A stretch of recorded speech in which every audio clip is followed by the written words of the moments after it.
Okay, these are sewing supplies, kind of the basics that you are going to need.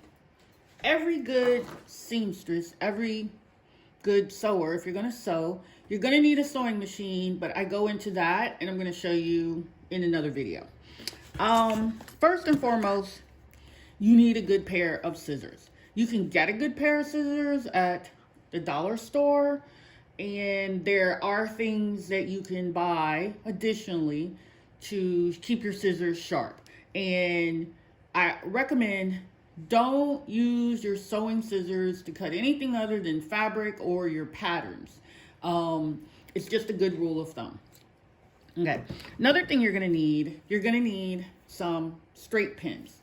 This is basically a quilting pin, and these are a different type of sewing pin. Some of them have, little round balls on the end. They come in different colors and they're really cute. And you're gonna need a little pen cushion. There's lots of different types of pen cushions out there. You can even make your own.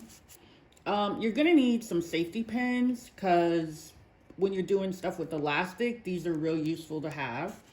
And keep all your pins together. And I'm looking on here. Oh, you're also gonna need, oops, down in here, some needles for sewing.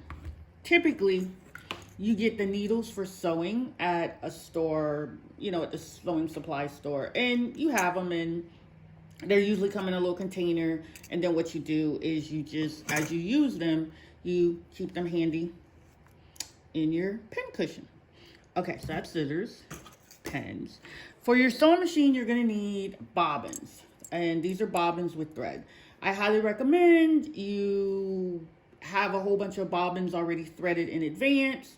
So that way, when you're sewing, if you run out of thread in your bobbins, you just grab another one. You won't have to stop what you're doing and reload the bobbins, but we'll talk about that a little bit more later. And you need a measuring tape. These are fairly inexpensive, and they have inches on one side and centimeters on the other side. Real basic.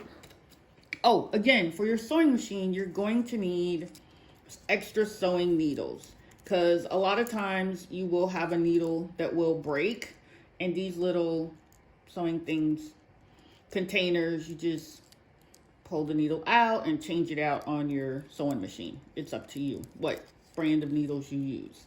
I tend to stick with the heavy duty needles, but that's just me. But start with the basics. You're gonna also need a seam ripper, and this is a little device that has like a little hook, and it's like really sharp in there, and it does have a little cover so you can keep it covered when not in use so you don't stick yourself. Seam rippers are really good for when you make a mistake and you gotta almost kind of sort of start all over again, but it is what it is. You're gonna need either a fabric pencil, or you can get the tracing paper with the little wheel. What this does is, if you have to make some lines on your fabric that you don't want to use a pencil or a Sharpie or ink pen, something that's going to be permanent on your fabric, you want to just use something that's going to brush off or come off when the item gets washed. So these are your basic sewing supplies. And of course, I didn't include fabric, but you're going to need fabric, but that's entirely up to you, which fabric you choose. So, basic sewing supplies, pins, pin cushion, scissors, bobbins, extra sewing needles, measuring tape, seam ripper, and some tracing paper or a fabric pen. Yeah, and a sewing machine. Thanks for watching. Bye.